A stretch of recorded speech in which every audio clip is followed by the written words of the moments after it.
Perkenalkan, nama saya Sofia Nuraiza, nomor absen 31, kelas 11 IPS 2. Perkenalkan, nama saya Revaneli Irene Stasya, absen 28, kelas 11 IPS 2. Perkenalkan, nama saya Dela Zara, nomor absen 8, kelas 11 IPS 2. Perkenalkan, nama saya Mahyadin Sapratama, nomor absen 21, kelas 11 IPS 2. Perkenalkan, nama saya Linda Vanina Ivar, nomor absen 12, kelas 11 IPS 2.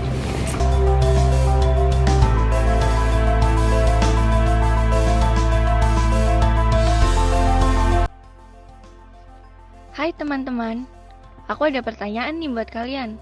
Apa sih keunikan yang dimiliki sama bangsa kita Indonesia? Kalau kalian jawab negara kita adalah negara yang terdiri dari banyak banget pulau, tentu kalian gak salah. Tapi kali ini, aku mau ngajak kalian buat bahas keunikan lain yang dimiliki negara kita, yaitu keragaman. Tentu kalian juga udah gak asing kan kalau negara kita ini memang dikenal sebagai negara yang memiliki keragaman budaya. Yuk, gak usah lama-lama lagi deh. Langsung aja kita bahas tentang persebaran keragaman budaya di Indonesia. Bagaimana sebaran keragaman budaya Indonesia? Seperti yang kalian tahu, Indonesia merupakan negara kepulauan yang memiliki banyak keragaman budaya di dalamnya. Kalian bisa lihat mungkin di sekitar kalian aja banyak banget perbedaan yang bisa dirasakan. Misalnya bahasa, adat istiadat, lagu daerah, tarian, dan masih banyak lagi. Persebaran budaya dapat dibagi berdasarkan wilayah atau daerahnya, di mana masing-masing daerah pasti mempunyai keunikan dan karakter sendiri, yang tentunya berbeda dengan daerah lain. Tentu, kalian juga sadar, dengan keadaan wilayah Indonesia yang luas dan terdiri dari banyak pulau di dalamnya, terdapat banyak suku dan kebudayaan beragam. Misalnya, aku contohin beberapa suku besar yang ada di Indonesia, yaitu ada suku Jawa, suku Sunda, suku Bali, suku Batak, dan suku Papua. Yang aku sebutin ini baru beberapa ya. Masih banyak lagi suku-suku di Indonesia kalau teman-teman mau ngulik satu-satu. Nah, kira-kira menurut kalian suku mana nih yang paling besar di Indonesia? Yap, jawabannya suku Jawa.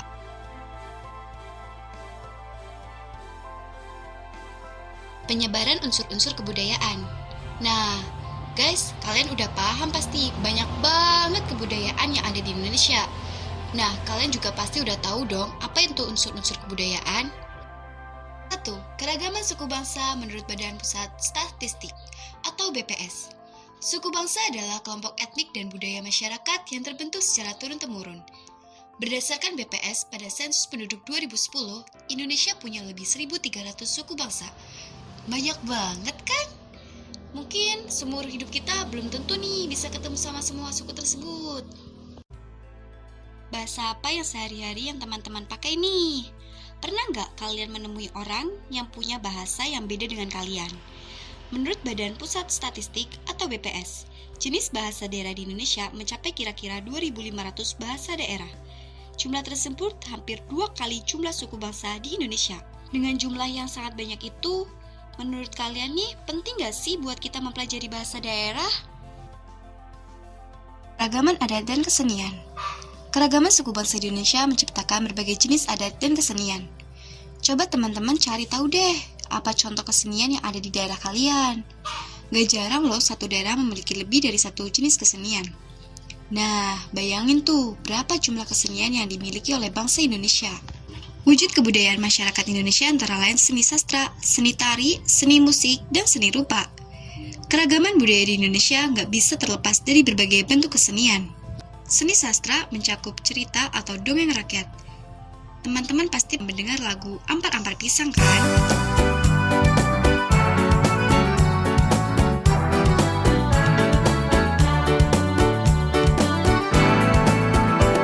Ampar-ampar pisang, pisangku belum masak. Masak sabigi di hurung bari-bari. Masak sabigi di hurung bari-bari. Lagu daerah juga menunjukkan salah satu bentuk kesenian. Ada juga alat musik daerah yang telah mendunia seperti angklung yang terbuat dari bambu dan sasando. Wah, pokoknya bangsa kita ini kaya banget akan kebudayaan deh. Nah, di video kali ini kita akan membahas tentang keragaman budaya di Pulau Sumatera. Persentase agama di Provinsi Pulau Sumatera. Pertama, Provinsi Aceh.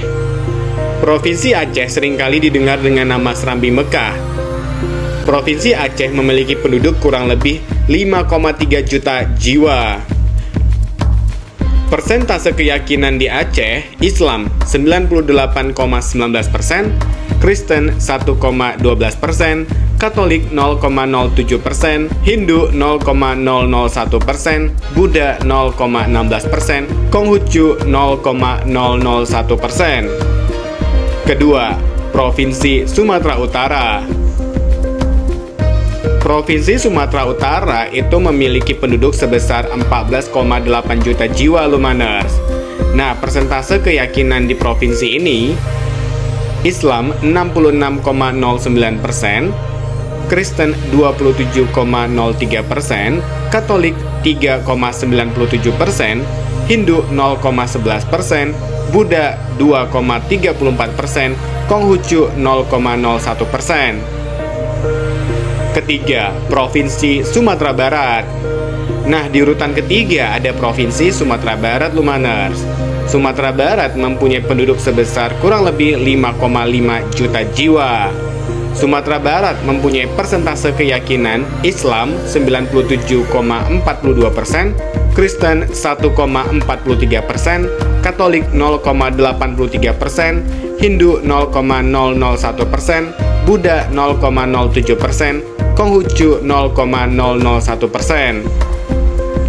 Keempat, Provinsi Riau. Provinsi Riau memiliki penduduk sebesar 6,9 juta jiwa. Provinsi ini memiliki persentase keyakinan Islam 87,98%, Kristen 8,76%, Katolik 0,8%, Hindu 0,02%, Buddha 2,06%, Konghucu 0,07%. Kelima, Provinsi Jambi. Provinsi Jambi memiliki penduduk sebesar 3,7 juta jiwa. Provinsi ini mempunyai persentase keyakinan sebesar Islam 95,41%, Kristen 2,66%, Katolik 0,43%, Hindu 0,02%, Buddha 0,97%, Konghucu 0,05%. Keenam, Provinsi Sumatera Selatan. Provinsi Sumatera Selatan memiliki penduduk sebesar 8,6 juta jiwa. Provinsi ini memiliki persentase Islam 96,89%, Kristen 0,97%, Katolik 0,57%, Hindu 0,53%, Buddha 0,8%, Konghucu 0,01%. Ketujuh, Provinsi Bengkulu. Provinsi Bengkulu mempunyai penduduk sebesar 2 juta jiwa. Provinsi Bengkulu mempunyai persentase keyakinan Islam 97,29%, Kristen 1,67%, Katolik 0,37%, Hindu 0,22%, Buddha 0,13%, Konghucu 0,001%. Kedelapan, Provinsi Lampung. Provinsi Lampung memiliki penduduk sebanyak 8,5 juta jiwa. Provinsi ini memiliki persentase keyakinan sebesar Islam 95,48%, Kristen 1,51%, Katolik 0,91%, Hindu 1,49%, Buddha 0,32%, Konghucu 0,01%. Kesembilan, Provinsi Kepulauan Bangka Belitung. Provinsi Kepulauan Bangka Belitung memiliki penduduk sebanyak 1,5 juta jiwa. Provinsi ini memiliki keyakinan sebesar Islam 89%, Kristen 1,8%, Katolik 1,2%, Hindu 0,09%, Buddha 4,24%, Konghucu 3,25%. Kesepuluh, Provinsi Kepulauan Riau. Di urutan ke-10 ada Kepulauan Riau Lumaners. Kepulauan Riau memiliki penduduk sebesar 2,2 juta jiwa. Provinsi ini mempunyai persentase keyakinan sebesar Islam 79,34%, Kristen 11,17%, Katolik 2,28%, Hindu 0,09%, Buddha 6,65%, Konghucu 0,2%. Nah, itu tadi pembahasan tentang persentase keyakinan provinsi di Pulau Sumatera, Lumaners. Rumah adat Pulau Sumatera.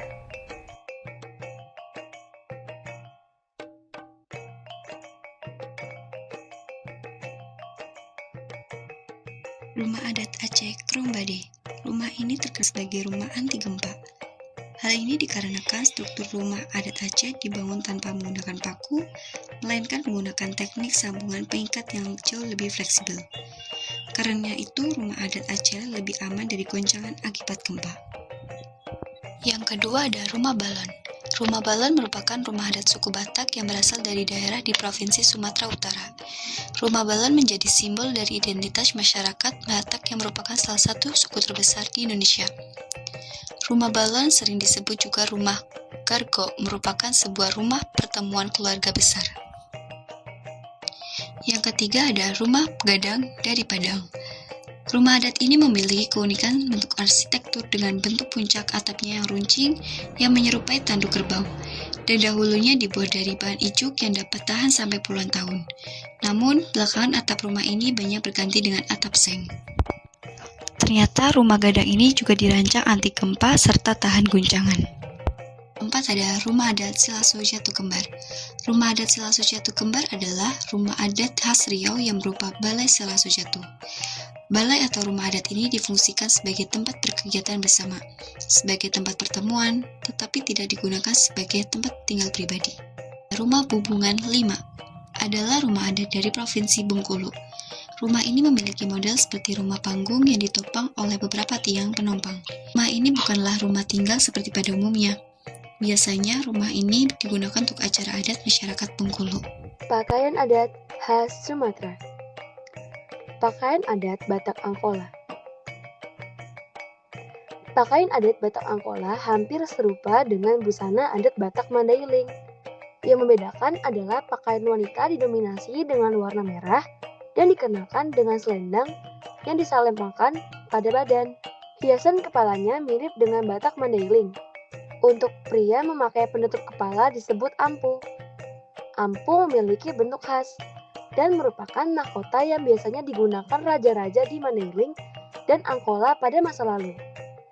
Warna hitam ampu mengandung fungsi magis, sedangkan warna emas mengandung lambang kebesaran. Sementara untuk wanita memakai hiasan kepala berupa bulang berwarna emas. Pakaian adat suku Nias, Baru Oholu. Baru Oholu, pakaian yang dikenakan oleh laki-laki dan orobasi oli untuk pakaian perempuan. Pakaian adat tersebut biasanya berwarna emas atau kuning yang dipadukan dengan warna lain seperti hitam, merah, dan putih. Umumnya, pakaian adat Nias biasa digunakan saat prewedding ataupun dipakai oleh kedua pengantin saat melangsungkan pesta pernikahan.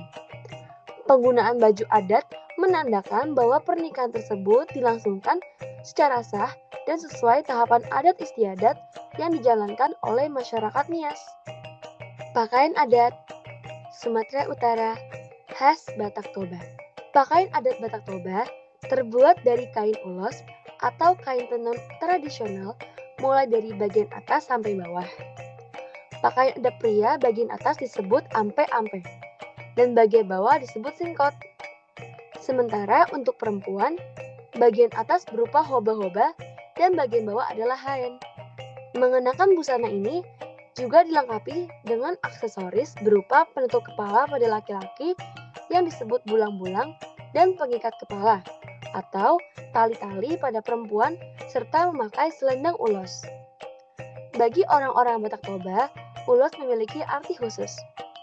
Jenisnya pun ada banyak, sesuai dengan maknanya masing-masing. pakaian adat Aesan Gede. Aesan Gede sendiri berasal dari kata aesan, yang berarti hiasan, dan gede yang berarti kebesaran. Jadi, kalau kita simpulkan, pakaian adat Aesan Gede merupakan hiasan atau pakaian kebesaran. Orang Minangkabau memang dikenal memiliki budaya matrilineal atau memandang hubungan kekerabatan dari garis ibu. Sehingga posisi perempuan, terutama ibu, diberikan penghargaan yang tinggi. Hal ini juga terlihat dari pakaian bundo kanduang atau juga disebut limpapeh rumah nan gadang, penyangga rumah gadang. Sebutan limpapeh rumah nan gadang bagi pakaian bundo kanduang merupakan simbol kebesaran perempuan dalam keluarga. Aesan Pasangko merupakan pakaian adat Sumatera Selatan dengan tampilan yang lebih anggun jika dibandingkan dengan Aesan Gade, di mana gaya pakaian kaum laki-laki akan menggunakan songket lepu sulam emas ditambahkan dengan songket selempang, cap dengan motif berupa taburan bunga emas. Pada bagian bawahnya akan menggunakan seluar atau celana dengan menggunakan songkok emas pada bagian kepala.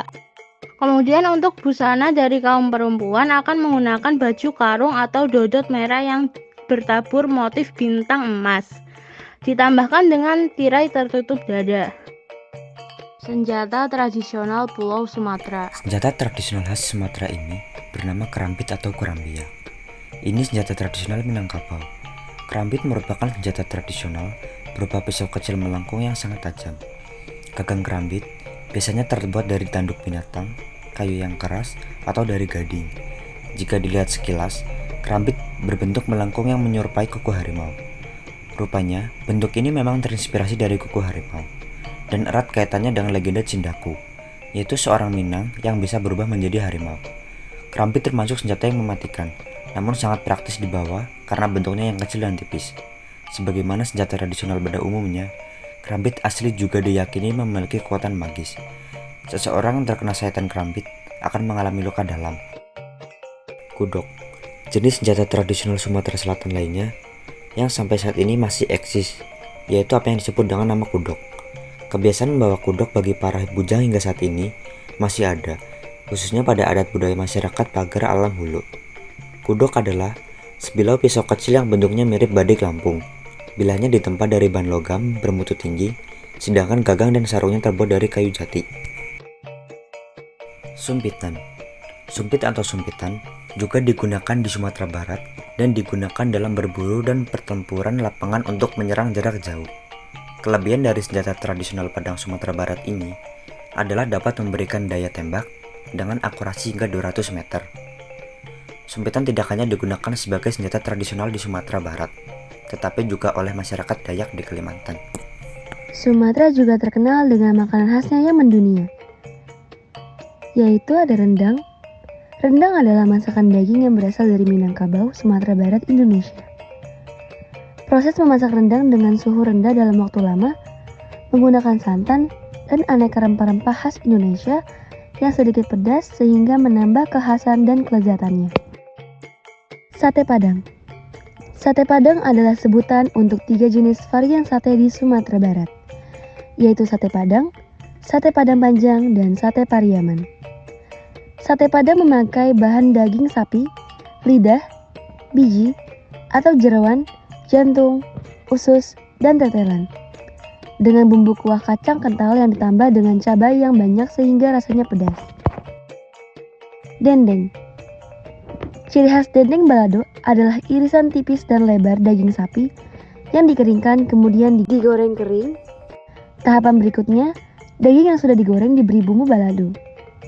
Dendeng balado bisa tahan beberapa hari asalkan penyimpanannya tepat, sehingga menjadi pilihan makanan siap saji yang praktis. Permainan tradisional Pulau Sumatera. Kudo-kudo adalah sebuah permainan tradisional dari daerah Sumatera Barat. Permainan ini biasa dimainkan anak-anak dan dimainkan seperti layaknya kita menunggangi kuda.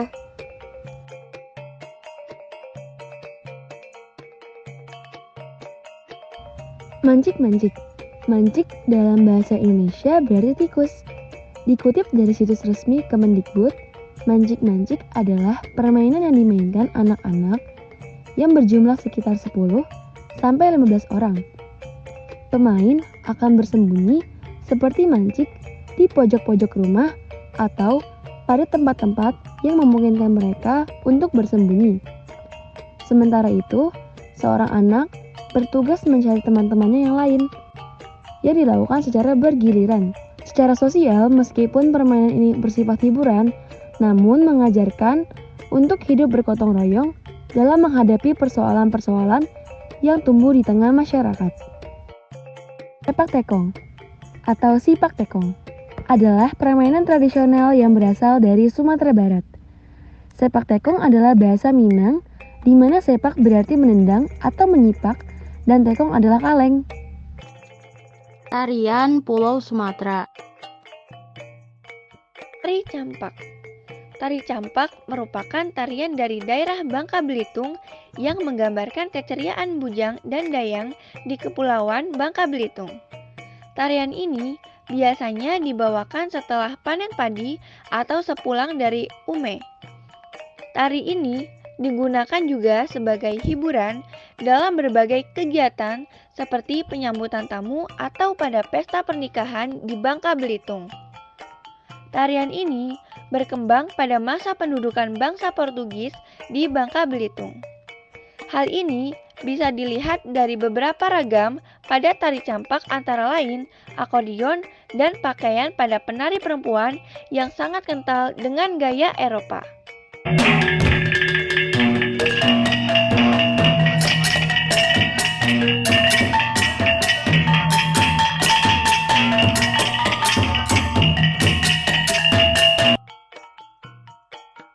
Tari Saman. Tari Saman adalah sebuah tarian suku Gayo yang biasanya ditampilkan untuk merayakan peristiwa-peristiwa penting dalam adat. Syair dalam tarian Saman mempergunakan bahasa Gayo. Selain itu, biasanya tarian ini juga ditampilkan untuk merayakan kelahiran Nabi Muhammad.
Tari Tabut.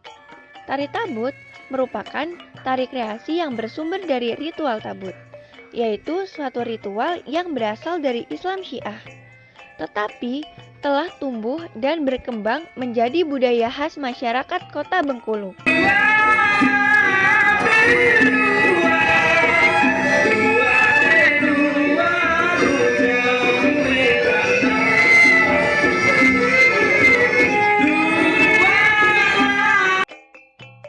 Itulah macam-macam kebudayaan Pulau Sumatera. Semoga ilmu yang kami sampaikan di video ini bermanfaat dan menambah wawasan kalian ya.